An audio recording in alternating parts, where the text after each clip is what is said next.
Thiruvananthapuram medical കോളേജിൽ ചികിത്സ ലഭിക്കാതെ കൊല്ലം പന്മനയിലെ വേണു മരിച്ച സംഭവത്തിൽ അന്വേഷണത്തിൻ്റെ ഭാഗമായി ഒരാളും തങ്ങളെ ബന്ധപ്പെട്ടില്ലെന്ന് വേണുവിൻ്റെ ഭാര്യ സിന്ധു 24 പറഞ്ഞു. കൊല്ലത്ത് നിന്ന് അരുൺ രാജ് തയ്യാറാക്കിയ റിപ്പോർട്ടിലേക്ക്. തിരുവനന്തപുരം മെഡിക്കൽ കോളേജിൽ വെച്ച് മരണമടഞ്ഞ വേണുവിൻ്റെ ഭാര്യയാണ് നമ്മളോടൊപ്പമുള്ളത്. നാളെ സർക്കാരിന് മുമ്പാകെ റിപ്പോർട്ട് സമർപ്പിക്കാൻ പോവുകയാണ്. പ്രാഥമികമായി അവർ പറയുന്നത് ഇക്കാര്യത്തിൽ ചികിത്സാ പിഴവ് ഉണ്ടായിട്ടില്ല, ചികിത്സ മതിയായ രീതിയിൽ നൽകിയിട്ടുണ്ട് എന്നുള്ളതാണ്. നമ്മൾ തുടക്കം മുതൽ പറയുന്നത് ചികിത്സാ പിഴവ് ഇക്കാര്യത്തിലുണ്ട് എന്നുള്ളതാണ്. ചികിത്സാ പിഴവെന്ന് പറയുമ്പോൾ നമ്മൾ കൊല്ലത്തുനിന്ന് കൊണ്ടുപോയപ്പോൾ അദ്ദേഹത്തിൻ്റെ ഡ്രോപ്പായെന്ന് പറഞ്ഞാൽ 1.66 ആണ്. അവർ വീണ്ടും മരുന്ന് കൊടുത്തിട്ട് പിറ്റേന്ന് 2-ാം തീയതി ബ്ലഡ് ചെക്ക് ചെയ്തപ്പോൾ ഡ്രോപ്പായെന്ന് പറഞ്ഞാൽ >26.9 ആണ്. അതായത് അസുഖം മാറാനാണോ മരുന്ന് കൊടുത്തത്, അതോ അസുഖം കൂടാനാണോ മരുന്ന് കൊടുത്തത്, ഇതിൽ നിന്ന് എനിക്ക് മനസ്സിലാവുന്നില്ല എന്താ അവർ ചെയ്തതെന്നുള്ളത്. ഡോക്ടർമാർ രേഖകൾ സഹിതമാണ് പറയുന്നത്. അതിനകത്ത് പ്രൊസീജിയർ അനുസരിച്ചാണ് തങ്ങൾ ചികിത്സ നടത്തിയത് എന്നുള്ളത്. രണ്ടാമതായി അവർ പറയുന്നത് 24 മണിക്കൂർ, അത് ഹാർട്ട് അറ്റാക്ക് ഉണ്ടായി 24 മണിക്കൂർ കഴിഞ്ഞ ശേഷമാണ് അവിടേക്ക് കൊണ്ടുപോയതെന്നാണ്. രാത്രി 2 മണി സമയത്താണ് പറയുന്നത് ഇങ്ങനെ ചെറിയൊരു വേദനയുണ്ട് എന്ന് പറഞ്ഞത്. രാത്രി 2 മണി സമയത്താണ്. പിറ്റേന്ന് നമ്മൾ 8:30-ക്ക് മുന്നേ തന്നെ ഓരോ ഹോസ്പിറ്റലിലും ഫസ്റ്റ് എയ്ഡ് കൊടുത്താണ് നമ്മൾ അങ്ങോട്ട് കൊണ്ടുപോയത്. ഇവിടെ എവിടെയാണ് ചികിത്സ പിഴച്ചതെന്ന് എനിക്കറിയില്ല. അവരെന്താണ് ഉദ്ദേശിക്കുന്നതെന്ന് എനിക്ക് മനസ്സിലാകുന്നില്ല.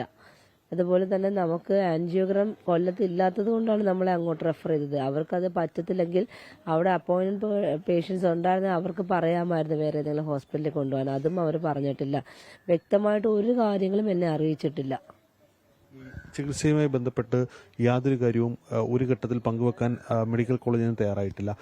അവിടെ കൊണ്ടുവന്ന സമയം മുതൽ അവിടെ കൊണ്ടുപോയ സമയം മുതൽ എൻ്റെ അടുത്ത് ഇങ്ങനെയുള്ള കാര്യങ്ങളൊന്നും പറഞ്ഞിട്ടില്ല. ക്രിയാറ്റിൻ കൂടുതലാണ് ഇന്നലെ പറയുന്നു. ക്രിയാറ്റിൻ കൂടുതലാണ് പറഞ്ഞിട്ടില്ല. ക്രിയാറ്റിൻ കൂടുതലായിട്ട് നമുക്ക് ആ റിസൾട്ട് നോക്കുമ്പോൾ അറിയാം കൂടുതലായിട്ടില്ല, 1.6 ഉള്ളൂ. അതുപോലെ തന്നെ ആൻജിയോഗ്രാം ചെയ്യാം എന്ന് പറഞ്ഞ് ആശിപ്പിച്ചിട്ട് ആൻജിയോഗ്രാമും ചെയ്തില്ല. ആൻജിയോഗ്രാം ചെയ്തെങ്കിലല്ലേ എന്താണെന്നുള്ള അറിയാൻ പറ്റും. ഒന്നും ചെയ്തിട്ടില്ല. മരുന്ന് മാത്രം കൊടുത്തു. ഈ മരുന്ന് കൊടുത്തിട്ടും കൂടിയതല്ല, അത് ഒരു തരത്തിൽ കുറഞ്ഞിട്ടില്ല. എന്നിട്ടും അത് പറയാതെ അവസാന സമയത്ത് കൊണ്ടുപോയിട്ട് മരിച്ചിട്ടും എന്നെ കാണിക്കാതെ താഴെ കൊണ്ടുവന്ന് കെട്ടിപ്പോകുന്ന ശരീരമാണ് എനിക്ക് തന്നത്. ഇതിൽ ഏറ്റവും പ്രധാനമായി അവർ പറയുന്നത് കൂട്ടിരിപ്പുകാരുടെ കൂടി വിശദീകരണം തേടുമെന്നുള്ളതാണ്. അന്ന് കൂട്ടിരുന്നവർക്കെല്ലാം ഇക്കാര്യങ്ങൾ കണ്ടതല്ലേ? തീർച്ചയായിട്ടും കണ്ടതാണ്. കാരണം അവിടെ കിടന്ന് വേദന എടുത്ത് പൊളയുന്ന സമയത്തും ഓരോരുത്തരെ വിളിച്ചിട്ട് പോലും ആരും വരത്തില്ല. ഞാൻ അങ്ങോട്ടും ഇങ്ങോട്ടും ഓടുമായിരുന്നു. ആരോടെങ്കിലും തിരക്കിയാൽ മതി, അറിയാൻ പറ്റും. കാരണം വെച്ചാൽ ആ മനുഷ്യൻ അത്രയും വേദന കൊണ്ട് അവിടെ കിടന്ന് ബഹളം വെക്കുമ്പോൾ അവിടെ ഇരിക്കുന്നവർ പറയുന്നുണ്ട് ഇങ്ങനെയൊക്കെ പ്രതികരിക്കാൻ ആരെങ്കിലും വേണം. കാരണം ഇങ്ങനെയൊക്കെ പ്രതികരിച്ചുവെങ്കിലും അത്രയ്ക്ക് തീരെ വയ്യായിരുന്നു എന്നുള്ളത് ഞാൻ മനസ്സിലാക്കിയില്ല എന്നുള്ളതാണ് എൻ്റെ വിഷയം. കാരണം ഓരോ സമയം ഡോക്ടർ വരുമ്പോഴും പറയുന്ന അച്ഛന് കുഴപ്പമില്ല എന്ന് പറഞ്ഞപ്പോഴും ഞാനും ഓക്കെ കുഴപ്പമില്ലായിരിക്കും, തലവേദനയല്ലേ ഉള്ളൂ എന്ന് ഞാൻ കരുതി. അത് അവരുടെ തന്നെ അനാസ തന്നെയാണ്. അല്ലെങ്കിൽ ഡോക്ടർക്ക് വ്യക്തമായിട്ട് ബൈസ്റ്റാൻഡർ നമ്മൾ നിർത്തുന്നത് എന്ത് കാര്യത്തിന് വേണ്ടിയിട്ടാണ്? അല്ലെങ്കിൽ ബൈസ്റ്റാൻഡറോട് പറയാം പുള്ളിയുടെ നില ക്രിട്ടിക്കലാണ്, നിങ്ങൾക്ക് വേറെ ഏതെങ്കിലും ഹോസ്പിറ്റലിൽ കൊണ്ടുപോകണോ എന്ന് പോലും ചോദിച്ചിട്ടില്ല. ഒരു കാര്യങ്ങളും പറഞ്ഞിട്ടില്ല. അവർ പറഞ്ഞത് ഓക്കെയാണ് എന്നാണ് പറഞ്ഞത്. നമ്മൾ കാർഡിയോളജിയിൽ ഒരു ഡോക്ടറെ പോയി കണ്ടപ്പോഴും അവർ പറഞ്ഞു 5 ദിവസത്തെ മരുന്ന് എടുത്തിട്ട് നമുക്ക് പിന്നീട് ചെയ്യാം എന്നാണ് പറഞ്ഞത്. അതും അവർ അവിടെ വിശ്വാസം തന്നത്, അല്ലാതെ അവിടെയും അവരൊന്നും പറഞ്ഞിട്ടില്ല. ഈ മുതിർന്ന ഡോക്ടർമാർ ആരെങ്കിലും ഇതുമായി ബന്ധപ്പെട്ട് ഏതെങ്കിലും ഘട്ടത്തിൽ സംസാരിക്കാൻ അപ്പോൾ തയ്യാറായിരുന്നോ, അതോ ജൂനിയർ ഡോക്ടർമാരാണോ ആദ്യം മുതൽ തന്നെ കണ്ടത്? മുതിർന്ന ഡോക്ടർമാർ ഒന്നും തന്നെ പറഞ്ഞിട്ടില്ല. ഞാൻ കണ്ടിട്ടുമില്ല ഡോക്ടറെ തന്നെ. കാർഡിയോളജി OPയിൽ ചെന്നപ്പോൾ ഒരു ഡോക്ടറെ കണ്ടു. ആ ഡോക്ടറെ ഞാൻ പിന്നീട് കണ്ടിട്ടുമില്ല. അതുപോലെ തന്നെ അഭിഷേക് എന്ന ഡോക്ടറാണ് പുള്ളിയെ കൺസൾട്ട് ചെയ്തത്. ആ ഡോക്ടറെ ICUവിൽ കയറുന്ന ശേഷം കണ്ടിട്ടുമില്ല. ഇതിൽ നിന്ന് തന്നെ നമുക്ക് മനസ്സിലാക്കാൻ വേണ്ടി ഇതെല്ലാം അനാസ തന്നെയാണ്. അവരുടെ ഭാഗത്ത് വന്ന വീഴ്ചകൾ തന്നെയാണ്.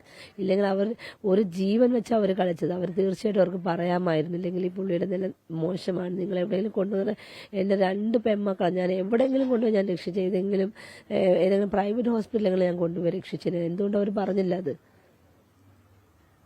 ഇതിൽ ഈ അന്വേഷണ റിപ്പോർട്ട് ഡോക്ടർമാരെ സഹായിക്കുന്നതാണ് എന്ന് തന്നെയാണോ കുടുംബം കരുതുന്നത്? തീർച്ചയായിട്ടും ഡോക്ടർമാരെ സഹായിക്കുവാണ്. എനിക്ക് ഇതിൽ എന്താണെന്നുള്ള സത്യാവസ്ഥ എനിക്ക് അറിഞ്ഞേ പറ്റൂ. ഡോക്ടർമാരെ സഹായിച്ചിട്ട് ഒരു കാര്യമില്ല. ഞാൻ പറഞ്ഞില്ല, കാരണം എൻ്റെ ഒരു കൂട്ടാണ് ഇവിടെ നഷ്ടപ്പെട്ടത്. എനിക്ക് എന്നും ഒരു തീരാ ദുഃഖം. ഇതെനിക്ക് എന്താണെന്നുള്ള സത്യാവസ്ഥ എനിക്ക് അറിഞ്ഞേ പറ്റൂ. ഒരിക്കലും ഇങ്ങനെ ഡോക്ടർമാർ ന്യായീകരിച്ച് പറഞ്ഞിട്ട് കാര്യമേ ഇല്ല ഇതിൽ. എന്നോട് ചേച്ചി ആദ്യ ദിവസം മുതൽ പറയുന്നൊരു വാദം ഡോക്ടർമാരെ കൊടുക്കാനോ അല്ലെങ്കിൽ ഡോക്ടർമാർക്കെതിരെ പ്രതികാരമൊന്നുമല്ല, പക്ഷേ ഇതിനകത്ത് സത്യാവസ്ഥ അറിയണം, വേണുചേട്ടന് പറ്റിയ പോലെ വേറൊരാൾക്ക് ജീവിതത്തിൽ ഉണ്ടാവരുത്, അതിനുവേണ്ടിയാണ് ഈ പോരാട്ടം നടത്തുന്നതെന്ന്. തീർച്ചയായിട്ടും ഞാൻ ഇവിടെ എത്ര മീഡിയക്കാർ വന്നോ എല്ലാവരും ഞാൻ ഒരേ രീതിയിൽ അന്നും ഇന്നും ഒരു ഒറ്റ പോയിന്റ് പോലും ഞാൻ മാറ്റി പറഞ്ഞിട്ടില്ല. കൃത്യമായിട്ട് ഇത് തന്നെയാണ് ഞാൻ പറയുന്നത്. കാരണം ഞാൻ നേരിടേണ്ടി വന്ന അനുഭവങ്ങളാണ് ഞാൻ പറയുന്നത്. എൻ്റെ ഹസ്ബൻഡിന് നേരിടേണ്ടി വന്ന അനുഭവം അദ്ദേഹം ഇപ്പം ഇല്ല, എൻ്റെ ഒപ്പം ഉണ്ടാകുമെന്ന് ഞാൻ കരുതുന്നു. എനിക്കും എൻ്റെ ഭർത്താവിനും നേരിടേണ്ടി വന്ന അനുഭവങ്ങൾ ഞാൻ അന്നും ഇന്നും ഒരു പോയിന്റ് പോലും ഇടാൻ ഞാൻ ഇത് തന്നെയാണ് ഞാൻ പറയുന്നത്. ഇത് തന്നെയാണ് സംഭവിച്ചത്. ആദ്യം മുതൽ അവസാനം വരെ പറഞ്ഞതെല്ലാം സത്യമാണ്. ഇത് തന്നെയാണ് അവിടെ സംഭവിച്ചിട്ടുള്ളത്. എന്നോട് വേറെ ഒന്നും ഡോക്ടേഴ്സ് പറഞ്ഞിട്ടില്ല, അവസാനം വരെ ഒന്നും പറഞ്ഞിട്ടില്ല. ഇന്നലെ പറയുന്നത് ഹാർട്ട് ഫെയിലർ അതുപോലും എന്നോട് പറഞ്ഞിട്ടില്ല എന്നുള്ളത്. അവർ പറഞ്ഞത് നെഞ്ചിൽ വെള്ളം കെട്ടിക്കിടക്കുന്നു, അത് മാറ്റാൻ ശ്രമിക്കുന്നു എന്നാണ്, അല്ലാതെ വേറെ ഒന്നും എന്നോട് പറഞ്ഞിട്ടില്ല. എന്തായാലും ആരോഗ്യമന്ത്രി അടക്കം കാണാനാണോ തീരുമാനം? കാരണം ഇതുമായി ബന്ധപ്പെട്ട് എല്ലാവരുടെയും ഈ കാര്യങ്ങൾ വിശദീകരിക്കാൻ തന്നെയാണോ തീരുമാനം? എന്നെ ഇതുവരെ ആ ഭാഗത്ത് നിന്ന് എന്താണെന്ന് വിളിച്ചാരും ചോദിച്ചിട്ടുമില്ല, അന്വേഷിച്ചിട്ടുമില്ല. എന്തിനു വേണ്ടിയിട്ടാണ് ഈ ഡോക്ടേഴ്സിനെ ഇങ്ങനെ സപ്പോർട്ട് ചെയ്യുന്നത്? ഇങ്ങനെ സപ്പോർട്ട് ചെയ്യുമ്പോൾ അവർക്ക് വീണ്ടും അതൊരു ഇതാകും. നാളെ വീണ്ടും ഇതുപോലെ ഒരുപാട് രോഗികളെ കൊല്ലപ്പെടും. കാരണം ഇത് തന്നെ നമുക്കിപ്പോൾ അറിയത്തില്ല എത്ര രോഗികൾ ഇങ്ങനെ മരണപ്പെട്ടു, ഇവരുടെ അനാസ്ഥ കാലം എത്ര രോഗികൾ മരണപ്പെട്ടു എന്ന് നമുക്കറിയാൻ പറ്റത്തില്ല. കാരണം പുള്ളി ഒരു മരണമൊഴിയായിട്ട് ഈ ഒരു ഓഡിയോ ക്ലിപ്പ് കൊടുത്തത് മാത്രം കൊണ്ടാണ് ഇതിപ്പോൾ പുറത്തു വന്നത്. ഇല്ലെങ്കിലും ഇതുപോലെ മണ്ണടിച്ച് പോയേനെയായിരുന്നു. ഒരു കാര്യം കൂടി ചോദിച്ചോട്ടെ, ഇത് അന്വേഷണം നടത്തുന്നു, പ്രാഥമിക അന്വേഷണം എല്ലാം പൂർത്തിയായി സർക്കാർ മുമ്പിലേക്ക് റിപ്പോർട്ട് എത്തുകയാണ്. കുടുംബത്തിൽ നിന്ന് ഏതെങ്കിലും ഘട്ടത്തിൽ എന്താണ് സംഭവിച്ചതെന്ന് ചോദിച്ച് ആരെങ്കിലും വിളിച്ചിരുന്നോ? ഏതെങ്കിലും സർക്കാർ വകുപ്പിൽ നിന്ന്? ഈ സർക്കാർ വകുപ്പിൽ നിന്ന് ഞാൻ പറഞ്ഞില്ല, എന്നെ ആരും വിളിച്ചിട്ടില്ല, മീഡിയക്കാരൻ മാത്രമേ വരുന്നുള്ളൂ. അല്ലാതെ എന്ത് സംഭവിച്ചു എങ്ങനെയായിരുന്നു എന്ന് ഒരു കാര്യങ്ങളും തിരക്കിയിട്ടില്ല. സത്യം പറഞ്ഞാൽ എനിക്ക് തോന്നുന്നു അദ്ദേഹം പറഞ്ഞില്ല, നായ്ക്കളെ നോക്കുന്ന കണ്ണു അത് തന്നെയാണ് ഇപ്പോൾ ഈ സർക്കാരിന്റെ ഭാഗത്ത് നിന്ന് ഉണ്ടായിക്കൊണ്ടിരിക്കുന്നത്. അവരാരും ഇതുവരെ എന്നെ ഒന്നും വിളിച്ച് ചോദിച്ചില്ല. എന്നെയോ എൻ്റെ മക്കളെയോ വിളിച്ച് ചോദിക്കാം, ആരും ചെയ്തിട്ടില്ല. അല്ലെങ്കിൽ അദ്ദേഹത്തിന് സഹോദരങ്ങളുണ്ട്, അവരോട് വിളിച്ച് ചോദിക്കാം. ആരെങ്കിലും തിരക്കും ഇക്കാര്യം തിരക്കുമെന്ന് പ്രതീക്ഷിച്ചിരുന്നു? തീർച്ചയായിട്ടും ഞാൻ കാരണം ഇത്രയും ഒരു മരണമൊഴി കൊടുത്ത ഒരു വ്യക്തിയാണ് അദ്ദേഹം. മരിച്ച് തലയ്ക്ക് മുകളിൽ നിൽക്കുക, ആർക്കെങ്കിലും ഒന്ന് വിളിച്ച് തിരക്കാം. ഒരു മാനുഷിക പരിഗണന കാണിക്കാറുണ്ട്, ഒന്നും ചെയ്തിട്ടില്ല.